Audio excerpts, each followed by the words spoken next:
আসসালামু আলাইকুম। আমাদের ছোট্ট গ্রাম থেকে আপনাদের সবাইকে অনেক স্বাগত জানাচ্ছি। আশা করছি সব অনেক ভালো আছেন। কাছে দূরে দেশে বিদেশে যে যেখান থেকে আমার আজকের ভিডিওটি দেখছেন, আপনাদের সবার জন্য রইল শুভকামনা। তো আজকের ভিডিওটা আপনারা শুরু থেকে শেষ পর্যন্ত দেখতে থাকেন। আশা করছি অনেক ভালো লাগবে আজকের ভিডিওটা। একদম গ্রাম বাংলার অপার সৌন্দর্যের সাথে মিলেমিশে একাকার হয়ে আজকের ভিডিওটা হতে যাচ্ছে। তো ভিডিওটি এখন আপনারা দেখতে থাকেন, ভালো লাগবে আশা করছি।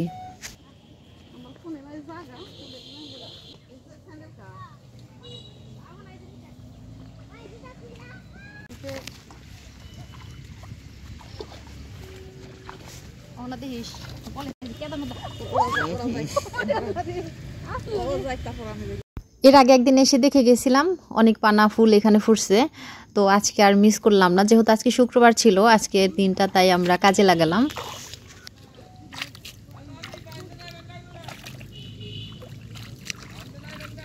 আমরা যখন এদিকটা আসছিলাম, পাশ থেকে আমার এক ভাগিনা বলছিল যে ওইখানে যায়েন না, পানিতে প্রচুর কামড়ায়। তো আমরা কোনো বাধা কোনো কথা না শুনে চলে আসছি, আর খুব সেফভাবেই ফুলগুলা তোলার চেষ্টা করছি। কিন্তু বাচ্চারা তো নাসুরবান্দা, ওদের তো আর ভালো মন্দ নাই, এসেই পানিতে নেমে পড়ছে।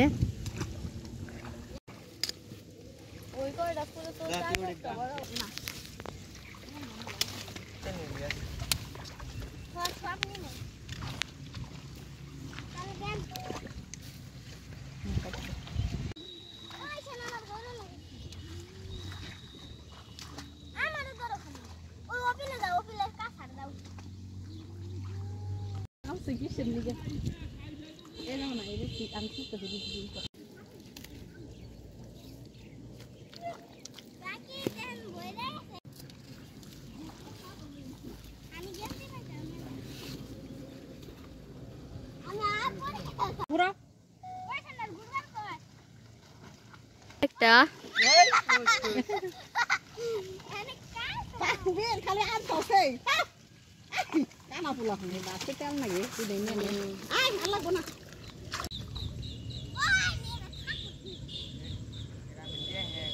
আমার মেয়েকে কোথাও নিয়ে গেলে ও একদম সবকিছু দিয়ে কেমন জানে পাগল হয়ে যায়। তো এখানে এসে একদম নেমে পড়ছে, আর এর মধ্যে কিন্তু ওর চুলকানি শুরু হয়ে গেছে, হাতে পায়ে চুলকানি শুরু হয়েছে। এমনিতে ওর অ্যালার্জির সমস্যা, আমি বারবার বলছিলাম যে নামার দরকার নাই, কিন্তু ওই আগে নামছে।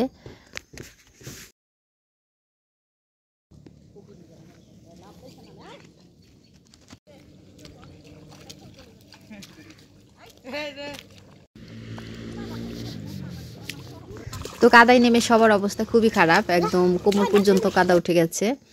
তো যেহেতু গোসল করার আগে এই জন্য আসছি, জানি এরকমটাই হবে। তবে আমি ভাবছিলাম হয়তো পানিটা আরও শুকাইছে, তবে এই জায়গাটা একটু বেশি বদ্ধ জায়গা, তো পানি কোনো দিকে পাস হয় না, যার কারণে এই জায়গাটায় পানি শুকাইতে বেশ সময় লেগে যায়।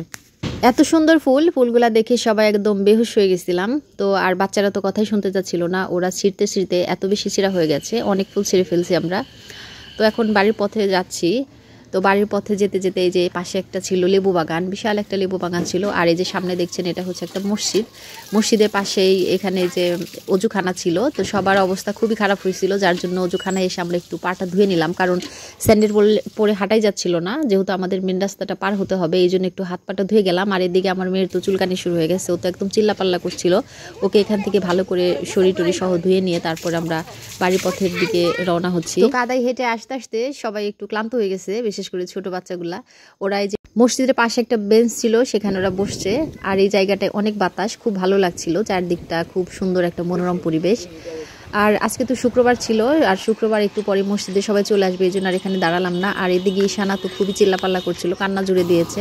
ওর জন্য আরও দ্রুত আমরা হেঁটে বাড়িতে চলে গেলাম, ওকে তাড়াতাড়ি যে গোসল করাতে হবে, না হলে ও সহ্য করতে পারছিল না। আমরা কিন্তু বাড়িতে চলে আসছি, আর বাড়িতে আসতে আসতে আরও কয়েকজনে ভাগ ধরে বসলো। আমরা চিন্তা করি নাই যে আরও কেউ নিতে পারে, এই জন্য অল্প অল্প আনছি, মানে আমাদের যতটুকু দরকার এগুলো ততটুকুই আনছি। তবে আমার এই যে ভাস্তা বলছিল, ও চাচ্ছিল, পরে ওকে সবার কাছ থেকে কিছু কিছু করে দিলাম। তো বাড়িতে আসার পর গোসল টুসুল করে তারপরে কিন্তু আমি রান্না করতে চলে আসছি। আজকেও এই যে রান্না, এখানে আমি ভাতটা আগে বসিয়ে দিলাম।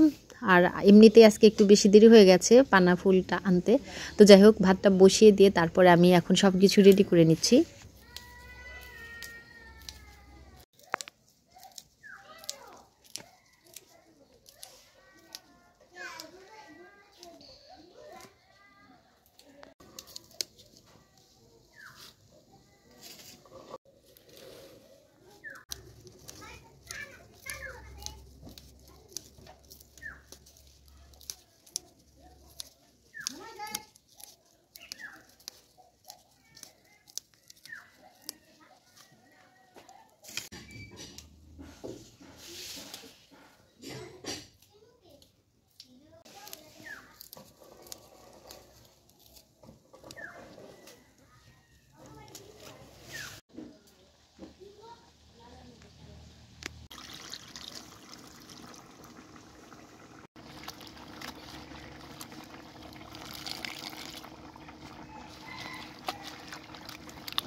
পানির রংটা সুন্দর।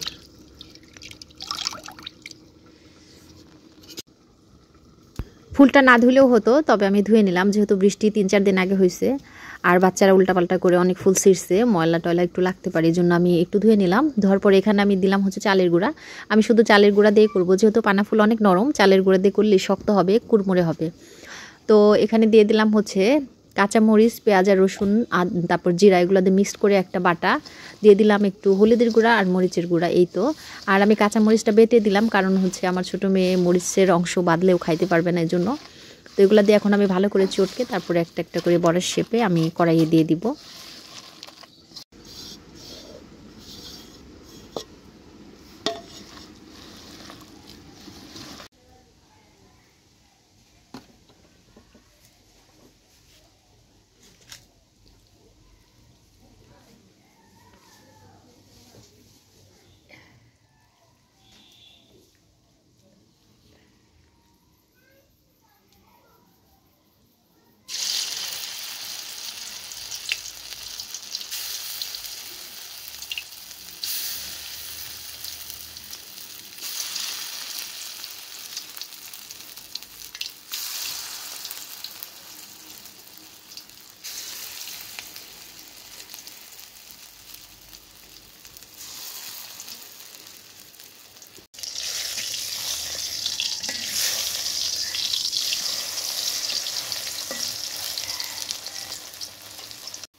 পানা ফুল আনার পর থেকে আমার মেয়ে শুধু চারদিকে অপেক্ষা করছিল যে কখন বড়াটা হবে, তো আর সে খাবে। আর তাই তো উঠানোর পরপরই প্রথমে তাকে দিয়ে দিলাম, আর এখানে যে একটা দেবরের মেয়ে ছিল ওকেও দিলাম। তো অনেক লম্বা হয়ে গেল আজকের ভিডিওটা, এতক্ষণ ধরে ধৈর্য ধরে যারা দেখছিলেন আপনাদের সবাইকে অসংখ্য ধন্যবাদ জানাচ্ছি।